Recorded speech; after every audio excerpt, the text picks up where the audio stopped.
Right. Hello. Hello.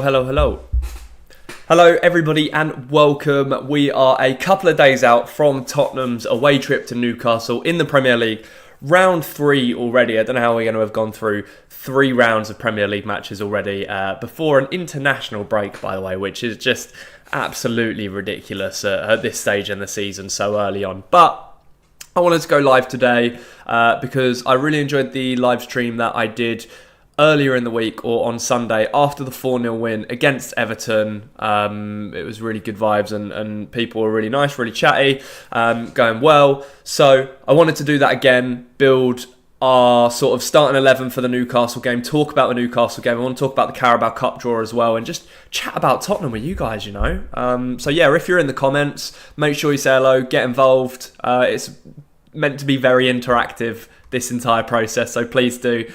See you guys in the comment already. N17 Stu, how's it going? Taz, how you doing, Taz? Jonah as well. Really appreciate the kind words, guys. How are we all doing? Hope we're having a lovely day. How are we feeling about Tottenham at the moment? How are we feeling about how things are going? How the season's gone so far? What do you make of the Carabao Cup draw yesterday? Are we happy? Coventry away, are we happy with that? I think I am, but anyway, I'll get my big blurry face straight off of the screen, so we can sort of chat and talk about things that are on social media, and you can see other things rather than just my face, because I know it's painful to look at sometimes. Alexis, how's it doing? How you going? How you going? Thank you so much for coming back to the stream. I know you were in there on Sunday after the Everton game, but yeah. So look, the first thing I wanted to start with. Rory, thanks so much for subscribing to the channel, man. Appreciate it. I'm glad the alerts are working. I'm assuming you guys can see that on the screen as well. But yeah, the first thing I wanted to talk about today was the Carabao Cup draw that obviously took place last night. Tottenham being put into the third round of the draw because of our European commitment. So because we were in the Europa League, we don't get entered into the Carabao Cup until round 3. Really interestingly as well, is that we couldn't face any other European teams in this round. So it's pretty crazy. You go through 4 rounds of the Carabao Cup and you cannot face City, Arsenal, Liverpool, Man United and someone else as well. Daniel South Devon, thank you so much for subscribing to the channel. I will shout out everybody that subscribes to the channel. Don't forget to do it if you are new around here, of course. What are people saying in the comments? Jonah's saying, very happy with Coventry. Last year, City was a nightmare. Absolutely, 100%. Rari, have I said that right? Rari, very welcome. Top content. Thank you, appreciate it. But yeah, so let's talk about this Carabao Cup draw. So, big game, that first one, by the way. Liverpool, let me zoom in so we can see it a bit better. Liverpool versus West Ham is the first game that was drawn out of the hat, which is pretty crazy. I feel like Liverpool and West Ham play each other in the Carabao Cup so much, but you got City Watford as well, Arsenal v Bolton, Man United Barnsley. So those guys, the 4 big sort of guys, Liverpool, Man City, Arsenal, Man United, all at home in the first time that they've been drawn in the Carabao Cup, which is pretty crazy as well. So but it is what it is. I think I tweeted out before the draw yesterday that Spurs were going to get drawn away, and obviously that happened. So but what can you do? Daniel saying, good start to the season, but dreading the next 2 games, Newcastle away. Absolutely, and we will come on to that in a bit, Daniel. I have just recorded my preview, sort of like 10-15 minute preview for that Newcastle game that will be going live at the weekend or tomorrow. Might put it out tomorrow evening, actually, but I wanted to use this as more of a sort of more detailed chat about it, and I want to build the team with you guys. I want you guys to help me with this. By the way, I found this tactical board on Ben Bowman's channel, so shout out to him for using that. It was really good, so I want to try it out myself. But back to this, Wickham v Villa. So Coventry away, they were the team that we drew in this first round of the Carabao Cup for Tottenham. How's it going, Ed? Hello from sunny Spain. Hope you're enjoying your holiday, mate. But yeah, so Coventry away. Does anybody remember the famous game involving Spurs and Coventry that happened in the FA Cup final 1987? Look, there's an entire DVD out about it. Their first ever trophy came against Tottenham in the FA Cup final. And we were massive favourites for those of you guys that weren't aware about it. Extra time 2-2, and the goal that Coventry won it with. I don't even want to talk about it. It's too painful. It's too painful. But yeah, so Coventry in the Carabao Cup. I think we could have been shafted a lot more than that. It could have gone a lot worse for us. I'll try and find a tweet that they put out last night and have a look at some of the comments that people were making. So obviously James Maddison heading back to the club that he sort of came through the ranks at and emerged at. So, but yeah, a bit too early for me to remember. It's before my time as well, but I've watched highlights and replays of it and stuff. But yeah, it was a pleasant viewing experience. Daniel says first memory as a Spurs fan as a 6-year-old. Oh man, not a nice one to have as your first memory, I'm sure. But yeah, people upset that we weren't at home. Madders, obviously there's that picture of him in that Coventry shirt. So good for him, really good for him to be going back to Cov. Obviously, we know that Coventry gave Man United a massive scare in the FA Cup last season, so they're not to be taken lightly, are they? They are a team that we have got to make sure that we are playing our best against. No excuses, play our best team, play our top team, otherwise things might go south very, very quickly. And we all know we want to win silverware this year, don't we? We all want to win trophies as quickly as we can, and yeah. Let's hope that we can just, start really well and not make a meal of it. Get through to the fifth round, or does it go straight to quarterfinals? Don't even know. Matty, how's it going, man? Nice to see you in the chat. Hope you are doing well, my friend. Take it seriously. Lots of people quite happily. Wembley again, ole. Yeah, I think the vibes are pretty good when it comes to drawing Coventry. So, in the grand scheme of things, it could have been a lot worse. We could have got Chelsea away. We could have got West Ham away. Those would have been just, oh God, my head hurts thinking about the thought of having to go to Chelsea away in the first draw of the cup competitions that we've been entered to. Just absolutely ridiculous. But yeah, we won't take them lightly. I'm not quite sure how Coventry have been doing so far this season. Coventry,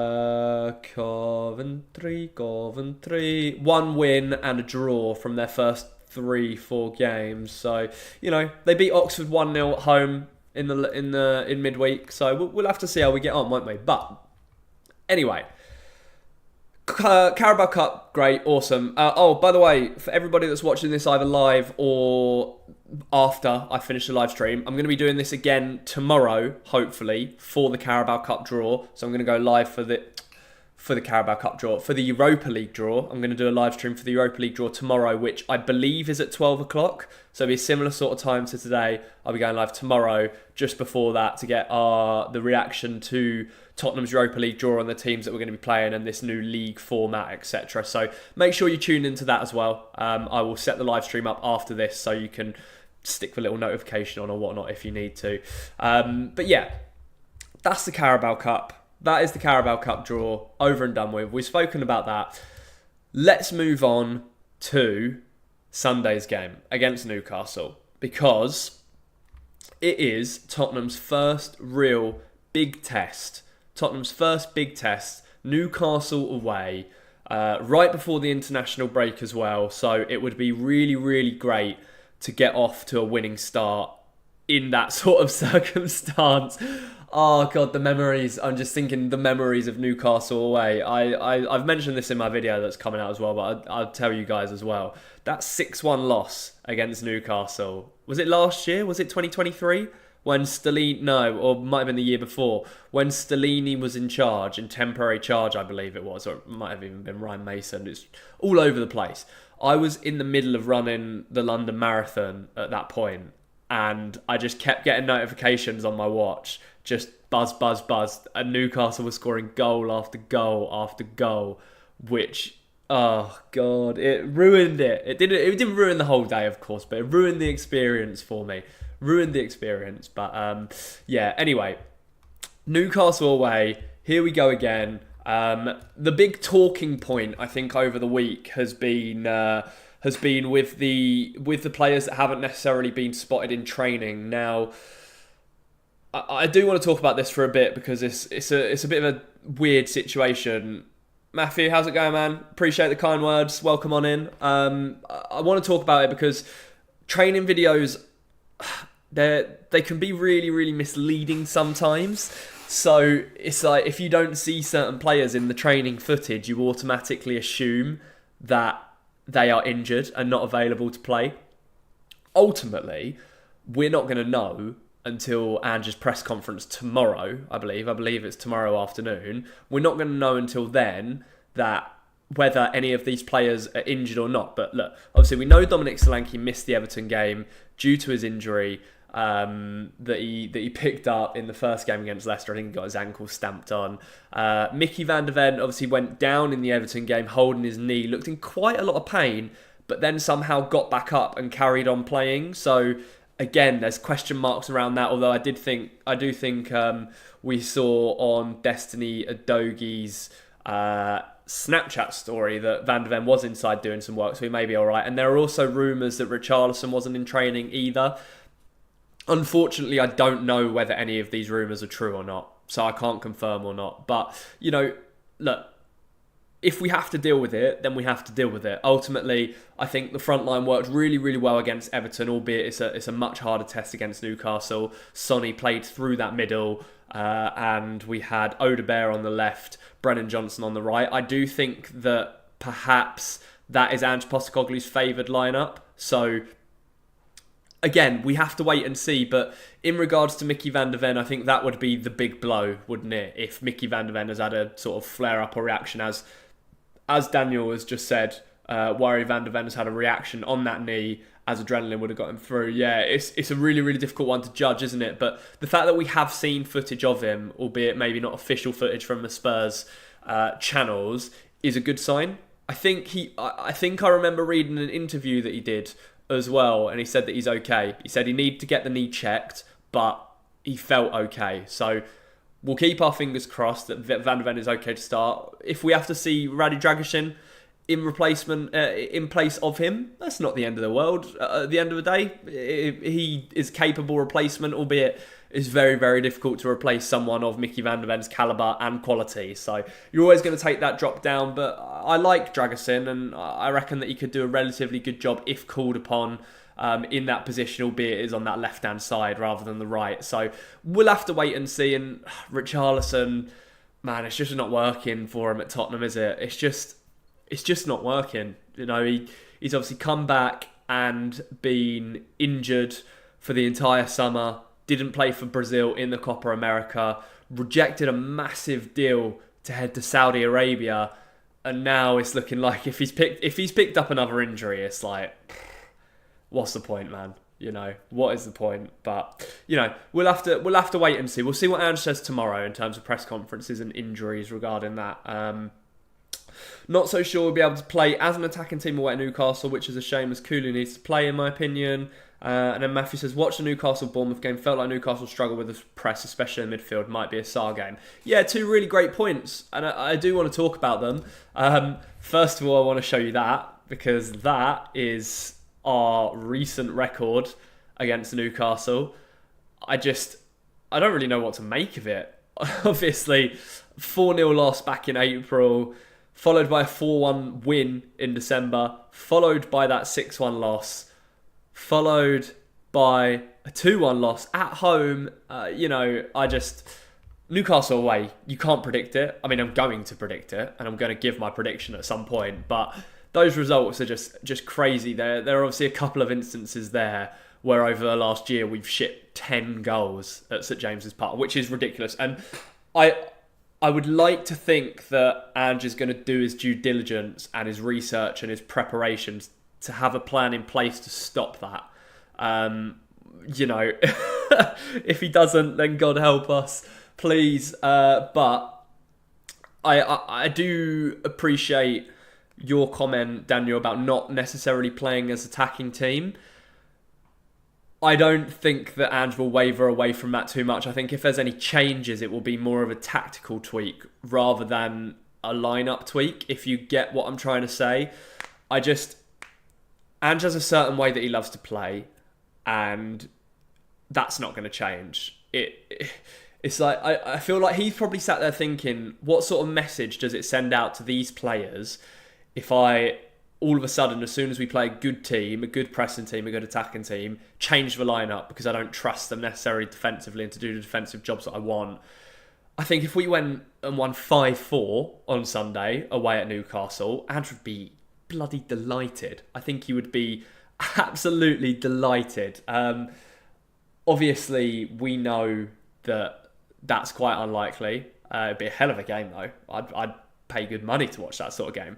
But I just think maybe the tactical changes are what he's thinking instead. So maybe one of Pedro Porro or Destiny Udogie don't have as much of a license to roam and go forward and drift into those inverted roles and be more central, because we see Porro and Udogie often playing alongside the striker at the moment. So perhaps there is changes there, but I can't necessarily see, for example, Ange playing Basuma and Archie Gray next to each other because they're two out-and-out defensive midfielders. He could possibly go Basuma and Pat Matar. He could go Basuma and Rodrigo Bentancur. So, again, it leaves you guessing, doesn't it, and imagining. And it's also a good thing because we have those different players and different roles and different styles to be able to do that, if you get what I mean. To be able to sort of keep the opponent guessing. I'm not sure already how we'll know exactly what team we're going to play. So,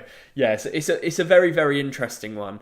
And as Matthew said with the press, we will press and we will press high, particularly if Solanke is playing. Sonny did it really, really well in his absence against Everton. And as Matthew said, Newcastle looked like they struggled against Bournemouth with it, albeit Bournemouth playing a really small pitch in a really condensed, tight stadium, and there is more room in St James's Park to be able to play out and around the press. So it may be a little bit different in that circumstance, but we will press high, we will press aggressively, and hopefully it leads to catching them out. And I want to dominate the game. I want to be on top because we're at that stage now. If you have a look at like an Arsenal or a City, sorry to bring them up as the two sort of like benchmarks and examples, they dominate every single game they play. I can guarantee you, Mikel Arteta will want to come to a Tottenham Hotspur Stadium after the international break and dominate the game and be on the front foot for the entire game. Ange wants to do that as well, even if it's Newcastle away, even if it's the Emirates away. We want to have more of the ball. We want to be pressing throughout the game and creating more chances than the opposition, regardless of the stadium, regardless of the opponent.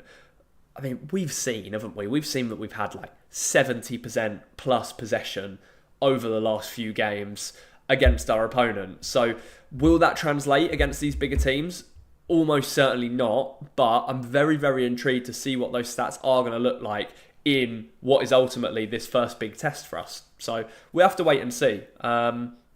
Ed saying, wouldn't even be upset with a loss or draw at Newcastle if we somehow pull off a win at Arsenal. Yeah, I think most of us would take that, wouldn't it? I think if you said to every Tottenham fan right now, right, you lose to Newcastle, but you beat Arsenal, I think we'd all take it, because losing to Arsenal at home for the third time in a row is going to be, or would be, excruciatingly painful, but I'm hoping that we don't do that. But yeah, agreeing the way we play, but Biss Kulu lacks balance when we may be under pressure away. Of course, yeah, and you do have to consider it. You do have to consider the attacking talent that they have, and we'll come to that. I'll show you the lineup that I've put together for Newcastle in a minute, and then we'll build the Tottenham one. We can do it together. I'd really love to get your guys' opinions as well. How do we play if we can't play to dare us to do? What kind of line gives us the best chance against Newcastle? Well, brilliant question, Alexis. And that takes us on to this next little slot that I want to go on to. Let me just move my camera up a little bit. Should we go in the corner there? We'll go like here. Move myself to here so everybody can see. So, let's build our lineup for Newcastle away. I've put together a rough Newcastle team based on what they have been playing for the first couple of games of the season. Let me zoom in. Can I not zoom in? Oh, I don't think I can zoom in that much. Oh no, there we go. Perfect. So, This is sort of what I have put together for Newcastle based on how they have been playing for the first few games of the season. Obviously, for them, Nick Pope in goal, their defence has been a little bit interchangeable in that sense, but Livramento has been a common theme at right back, Emil Kraft and Dan Burn at centre back. Lewis Hall, I don't think started against Bournemouth, but I would be surprised if he didn't come back in against Tottenham, because Newcastle are probably going to need that pace at the back to deal with our wingers and our attacking players. So that's why I've gone for that back four for them. The midfield three, I've gone with what I think Eddie Howe will go for. Tonali obviously had his first game back for Newcastle after his betting ban against Nottingham Forest in the Carabao Cup yesterday. Played really well, looked really up for it. So I genuinely think that Eddie Howe may chuck him straight back in. If not, he'll probably come out for Sean Longstaff, and then those two are interchangeable really. Sean Longstaff and Sandro Tonali. Bruno Guimaraes and Joelinton, I think, are both dead certs to start for them. Having said that, scratches his head. Joelinton should have been sent off against Bournemouth. Am I the only one that thinks that? That pullback around like his throat/chest as Bournemouth were looking to break right at the end. Like, for me, that was just ridiculous. But yeah, I think they'll go with that midfield three. The front three is a little bit more difficult. You'll have Isaac and you'll have Gordon, Isaac and Gordon. It's whether he plays Harvey Barnes as well, whether he plays the likes of Almiron. He could go down a different route as well. But overall, that is what I think the Newcastle lineup will look like. The more important part that I want to talk about is the Tottenham lineup and how Tottenham are going to line up. And I want your guys' help with this because there's a lot of debates, a lot of talking points. Right, let's first do one on the basis that everyone is fit, okay? So on the basis that Van de Ven is fit, Solanke is fit, Bentoncourt's fit, let's start with that. So we know that it's going to be Vicario in goal, Pedro Porro at right back, Christian Romero, Mickey Van de Ven, and Destiny Udogie. Obviously, that is providing that Mickey Van de Ven is fit. I think he will be. I think he'll be okay.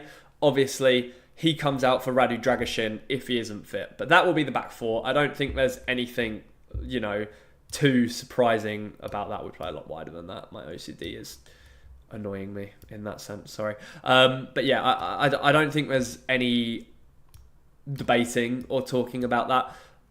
If you haven't, by the way, shameless little plug for myself, I released a video a couple of days ago on Christian Romero, presenting the facts and the numbers and the statistics that suggest that he is actually probably one of, if not the best centre-backs in the world.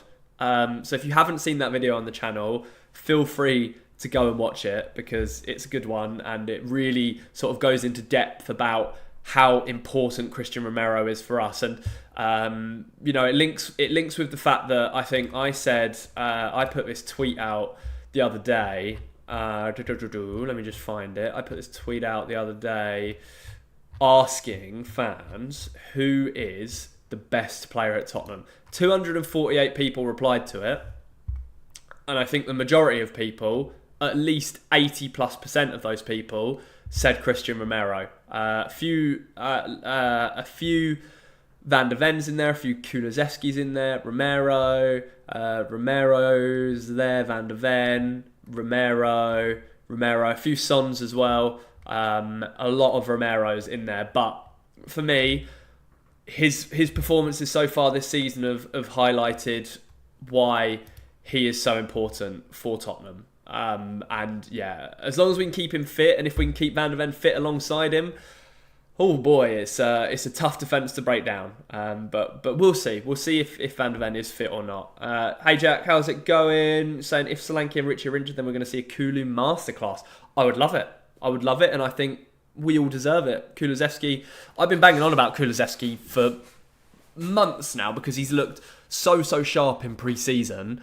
And he deserved to start against Everton, and I thought that he played really well, so there's no reason why he can't be starting again in this game. Right, this is where it probably gets a little bit difficult. We need to decide what our midfield is going to look like. I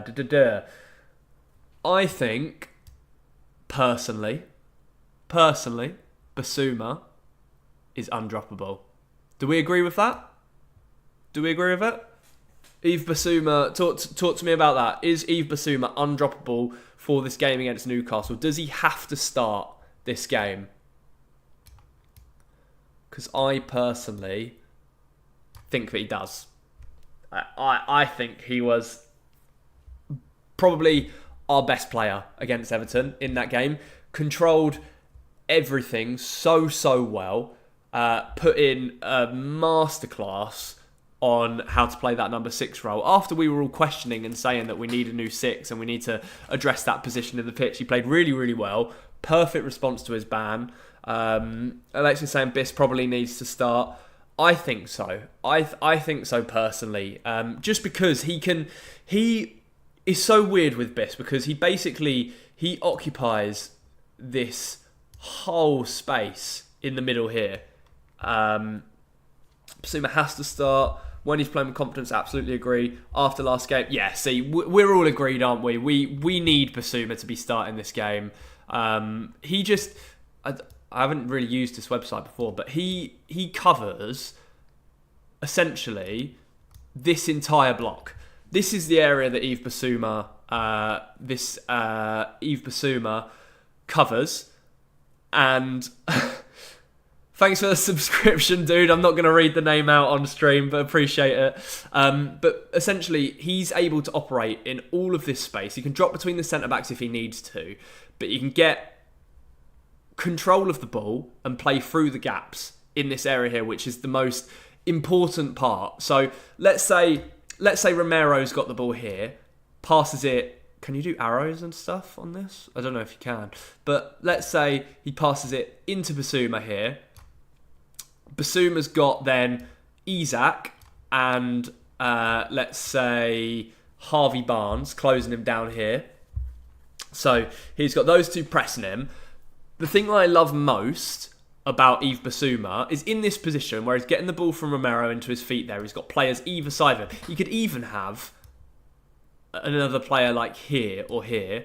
He will have, on his day, with the most confidence, he will have absolutely no problem taking the ball on the turn, turning in between these two players here, and firing it forward into this area. So either driving forward with the ball himself and playing it perhaps out wide to one of our strikers, or trying to play it through the gaps there. For me, that is exactly why Yves Basuma has to start. That is my opinion. That's why Basuma has to start. Oops. How do I get rid of this? How do I get rid of all of this? I'm not sure that I can. But yeah. Barnes is out there. Isak was there. Can I get rid of that square? I don't.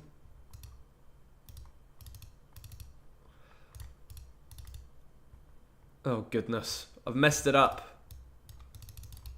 There we go. Remove. Right click, Mitch. There we go. Sorry about that.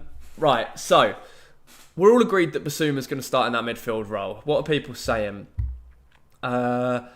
Kevin says, we have got to go with the exact same team that beat Everton. Don't change a winning team. Very interesting observation. Kulusevski, Son and Solanke have to start. First rule of sport, don't change a winning team, especially one that wins 4-0. Alexis saying, Biss takes up the space for two players. Sarr alongside him. Sarr has to play. Defensive midfielder role for Sarr. Very interesting. Are we putting Pat Mata Sarr in that midfield instead of both Archie Gray and Rodrigo Bentancur? So I would say you've got Bentancur. I think we need a new one. And we've got Sarr. So we've got Bentancur and we've got Sarr. Probably only room for one of them. Do we think Sarr over Bentancur because of his pressing, because of his energy, because of his ability to get up and down the pitch. Are Basuma and Bentancur maybe a bit too alike? It's a very, very interesting debate. And do you know what? The more I'm sat here thinking about it, I actually might agree with you guys that are saying Sarr, because I just feel like he gives us that little bit extra dynamism in terms of fluidity and the way we play and the way we can progress the ball up the pitch. Creature saying, I think Bentancur needs to rest another game, not going to lie. Kevin saying, I'd go with Kulusevski in there alongside Madders again. Bentancur has a 4-match ban. No, Chris, I think the Bentancur ban is just for Uruguay games. He's absolutely fine for Spurs, I believe, which is good news. Sarr has a serious engine, very good at pressing. Ideal in a 2 with Biss. With Sarr work rate and tracking back against counter ability in Newcastle, it will be necessary. When do we put in Gray for a trial by fire this week?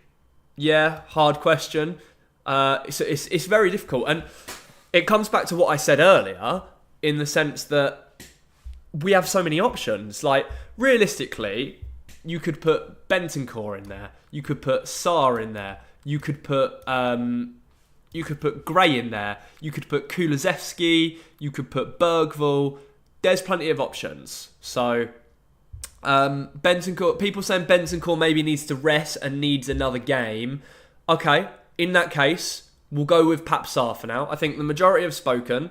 I don't necessarily disagree with you guys. So, I'm more than happy to put Pap Sarr in that midfield area alongside Yves Bissouma for now. That is absolutely fine. But I do see you guys with your arguments that are suggesting Bentancur should start in there. A couple of shouts for Kulusevski as well. It really depends. It really depends on whether you want to go like all-out attack or whether you want to go sort of more defensive. And I think that out of the options, Sarr perhaps provides the best. Sarr perhaps provides the best balance in that sense. So yeah, we'll see. But we'll go for Sarr for now. Front three then. We'll do it on the basis that Solanke is fit. Look, if any of you guys that are watching this after the live stream's ended, Ange may have come out and said that Solanke's not available for this game against Newcastle. It's just a bit too early. I think it was reported initially that he's touch and go. But we're going to put him in there now just because we're doing this on the premise that everybody is fit until we hear otherwise. We will discuss the other options, obviously, as we go through it as well. Obviously, we played better attacking in the second half. Kulu in when legs are a bit tired. Okay, Kulu's also a good presser. So, on the basis that sorry, I'm just getting my positionings lined up. On the basis that Solanke starts up top, obviously Maddison starts in behind him, and Huminston starts out on the left. And just, it's a bit cramped. So let's move some players around so we have a bit of space. So with this basis, you've got Basuma and Sarr sort of playing in that 2 together there. Maddison just in front of them. Solanke up top. Son on the left. The question is, who plays right wing? Let me know. You've got options. Brennan Johnson, Dejan Kulusevski, Wilson Odobert. I would say those are the 3 that are probably under consideration for that right wing spot. What do we think? I'm very, very interested to hear people's opinions on this one. Kulu's a good presser. Sarr's quality on the ball is not good enough yet. Not press resistant enough. Is Kulu on the right wing an option, or is Odobert more deadly there? Why not open with Odobert? Johnson should not even be considered for starting. He's been pretty poor. Look, I'm not going to say too many bad words about Brennan Johnson just because, I don't really like to speak negatively about players that you can see that they're trying. It's just not necessarily working out for him in the final third of his final product, and we know that there are areas that he needs to improve upon. So I will say that. However, I 100% agree that he shouldn't be starting. 100% agree that it's time for him to come out of that starting 11 and we give someone else that run on the right-hand side. Can I be honest with you guys? I'm going to be completely honest. I think Brennan Johnson does still start on Sunday against Newcastle. Having read the reports where Ange has talked about the fact that Brennan Johnson, he's a massive fan of Brennan Johnson. He loves him so much. There's so much for him to sort of do. It's just, it's a really, really difficult one, isn't it? Because I actually think last season as well, when Brennan Johnson came off the bench, he was so much better on the off the bench rather. But yeah, we'll see. Yeah, no worries, man. I can call you good luck if you want. Is it? Let me know if there's anything wrong with the pronunciations and stuff. Johnson will score or assist in the second half. Johnson on the bench been so much better. We saw so many. Yeah, exactly what I was just saying. Creature, 100%. I think Johnson will start. Don't think he should. So let's go with who we think should start on the right hand side. So that leaves it between Kulusevski and Wilson Odobert. So is it going to be Kulusevski or is it going to be Wilson Odobert? Let me know. What do you think? Because I would say it's 50-50. And the reason I say it's 50-50 is because I know Ange loves that sort of pace and that traditional winger in the wide areas. But I think that Kulusevski has to play. He has to play. Simply, right? I think Odobert only started against Everton because Solanke was injured and we had to fill that gap, and it looks like Odobert has a nod over Werner. So there's that, which is good. Guys, I'm gonna put Kulusevski in here for now. I'm gonna put Kulusevski in here now because he has to play. We've put together that midfield. It's whether you swap those two around. It's whether you swap these two around and then you put Odobert on this right-hand side. For me, that's where the big decision lies. Is I think everybody else in this team, obviously providing Solanke is fit, everybody else almost sort of picks themselves here. Kulusevski, we could put here and put Odobert on that right-hand side. I don't think that he will. It's so difficult to predict, man, at the moment. I just think it is. I think it's so difficult to predict. Let's leave the lineup at that for right this second. Because I want to talk about how this is going to function, and then we can maybe go back to talking about how players might have an impact or whether they should be starting off the bench. So yeah, basically, what we've seen a lot from these first couple of games of the season is both Madders and Basuma dropping into deeper roles and starting our attacks from just in front of this front line. And I just wonder whether it's going to be that easy against Newcastle because of the way they press. They press so aggressively that picking, let's say Basuma's here, Van de Ven and Romero split wide. Get rid of that. Van de Ven and Romero split wide, and Madders drops in to pick the ball up here. My main concern in this instance is whether Madders is going to be able to sort of pick up the ball in those areas without having any sort of pressure on him. It's a really, really difficult one because I think that he orchestrates those attacks really, really well. When he moves up with the ball like this, and then he'll either, let's say Solanke, let's say he moves it up to around about here, and then you've got the midfielders with him here, probably Sarr's a bit more advanced, Basuma perhaps right next to him, Sonny out on this touchline with Kulusevski perhaps drifting into a more central role here alongside Solanke, fullbacks coming up as well. Let's say we're in this position here, right?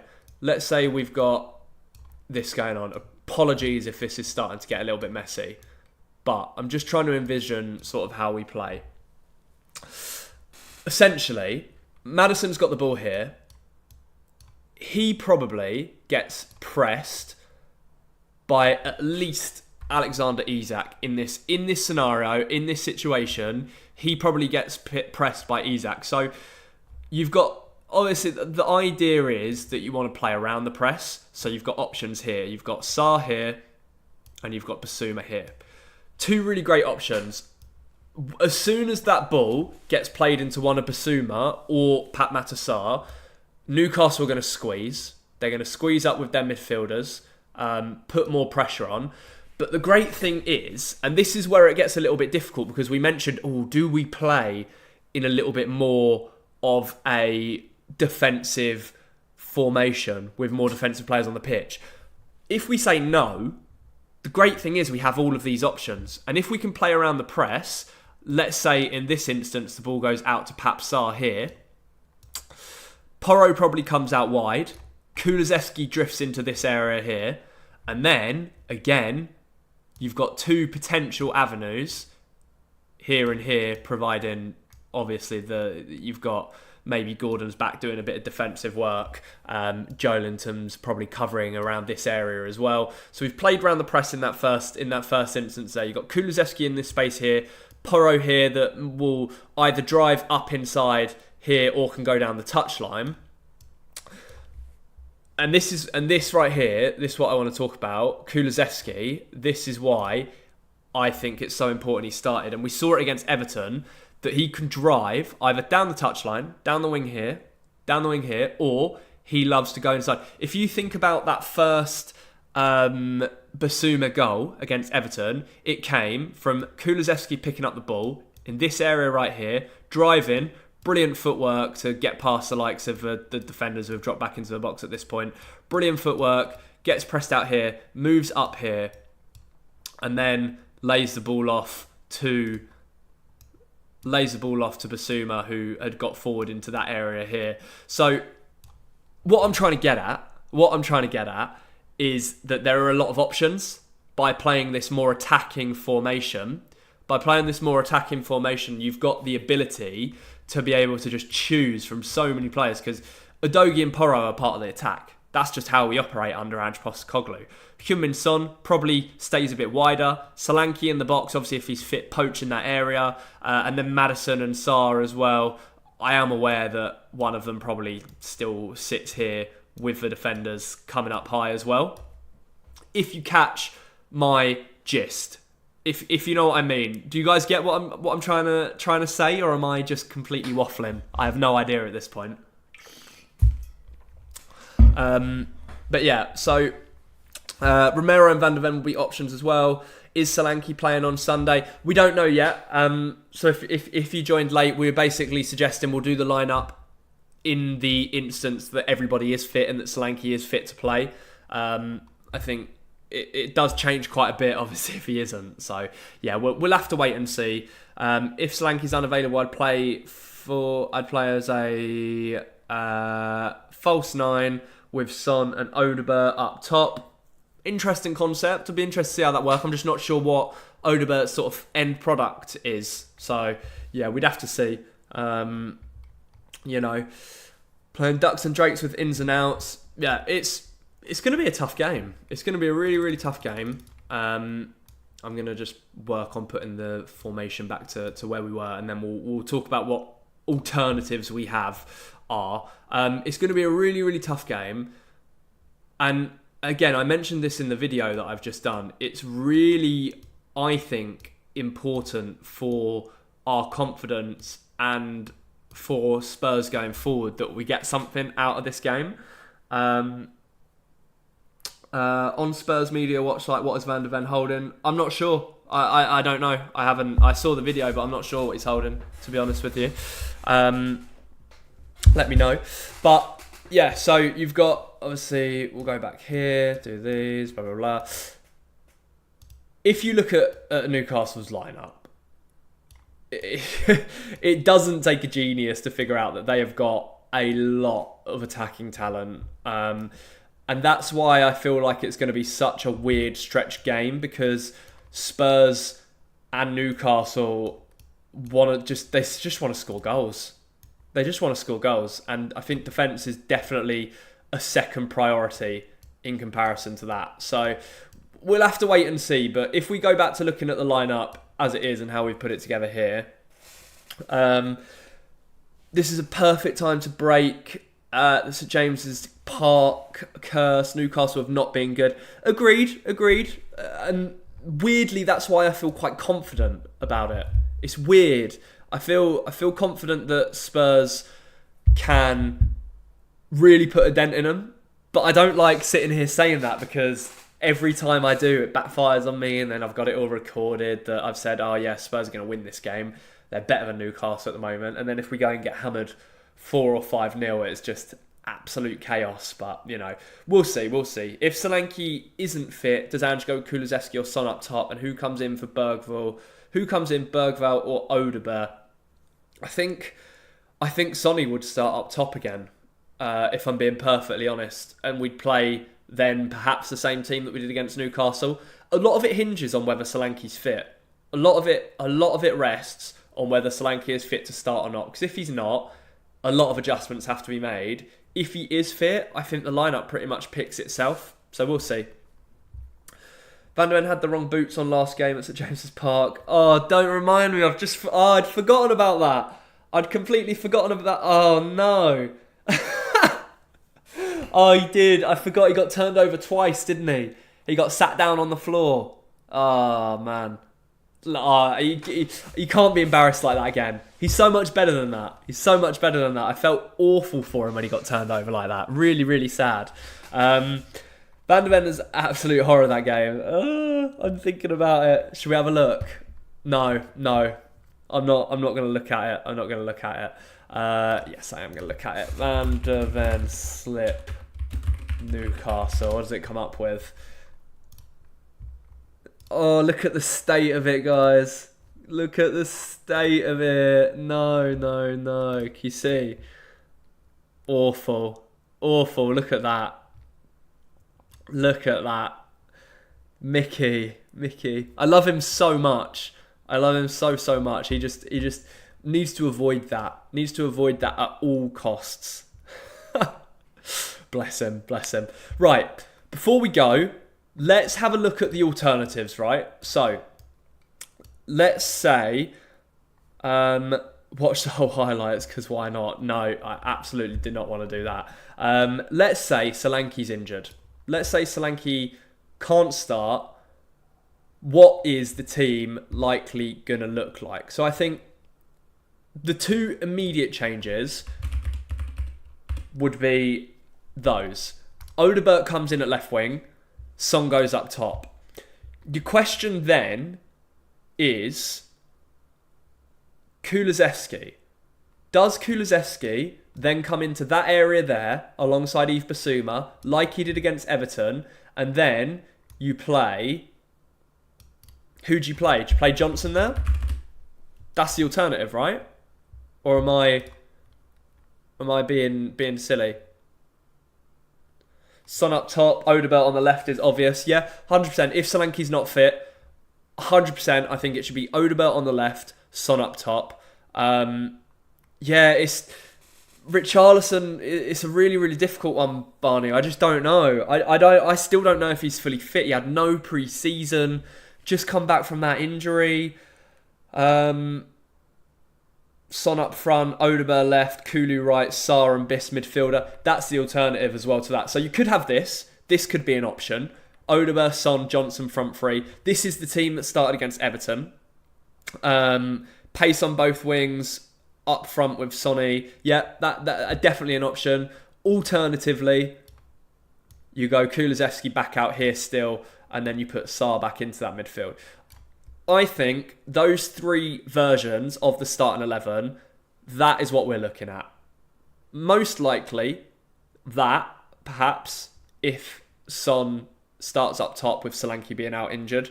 I really think Kulu should be starting no matter what. 100% Josh, 100%. Maxo, thank you for the sub, by the way. Really appreciate it. Sorry I missed it a second ago. But yeah, 100% Kulusevski has to start. 100%.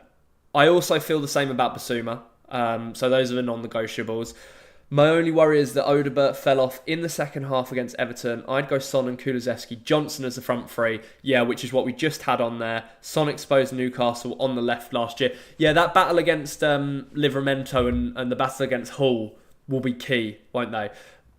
The thing is, for me, the reason I'm hoping Solanke is fit is purely because his physicality against the likes of Emil Krafth and Dan Burn could be really, really key.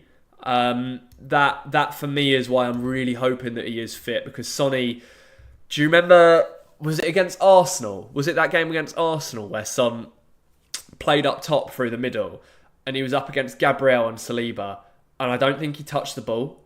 I'm not sure if it was the home game, because obviously we got a point last year against them, but he played and he just couldn't get anywhere near him, which is why having Kane there obviously up top was so good. Solanke hopefully can replicate that a little bit as well. We'll have to see, won't we? But I really hope he's fit.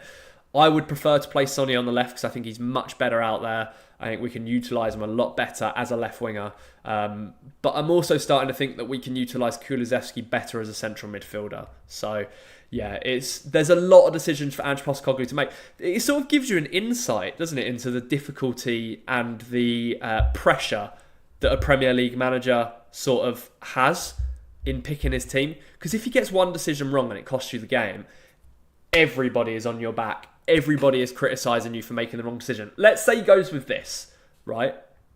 Let's say Sarr's on the bench, Son plays up top. Let's say he goes with this team that started against Everton. If we lose on Sunday with this starting 11, people will go at Ange because they will feel like Johnson shouldn't be starting. Johnson is, unfortunately for him, he is just now the scapegoat. They will say perhaps Maddison shouldn't be playing. He's another one that's been scrutinised for Bergvall. Obviously, Bergvall can come on as a substitute in that game again. But yeah, it has to be perfect. When you're playing these top teams like Newcastle away from home, everything has to go right. Otherwise, you get undone and you get exposed. But for me, to finish off, I'm hoping this is the lineup we see. This one's just my personal opinion. I'm hoping that is the lineup we see. It's going to be a very, very tough game against good opposition, but I'm hoping we've got the confidence after that Everton win and the depth to be able to compete and go toe-to-toe with them against a very good team. But nothing is given. I always go into these games a bit more optimistic, but I'm going to go for a 2-1 Tottenham win. 2-1 Tottenham win. Going into the international break, undefeated, Arsenal on the horizon next. That would be the ideal, the perfect situation. And I know you guys are with me in wishing for that as well. But that's about it. We've been going for 55 minutes, so nearly an hour. I really, really appreciate everybody that's come along and been involved in the chat. These live streams, since I've started doing them, have been pretty fun to do. So, you know, I will continue doing them. Like I said, I'm going to be live for the I'm going to be live for the for the Europa League draw tomorrow. just before 12 o'clock, I believe it gets underway. So I will schedule that in now. Make sure you set a notification for it. Come and join me. Come and find out who Spurs get in the Europa League tomorrow morning. That will be a really, really fun one. And I'll go through how the new format and stuff works again as well. But I'm going to leave it there for today. Thank you so much again for coming along and supporting me and chatting to me, all the new subscribers, all the new people that haven't chatted in here before. Really appreciate your support. Feel free to like the video, subscribe to the channel if you're new, if you enjoyed the content, and I will just keep pumping it out. Preview coming tomorrow at some point, another live stream, and then we got the big game on Sunday. So we'll see how we go. Enjoy the rest of your week. It's nearly Friday, guys. We're nearly there. I'll catch you in the next one. And as always,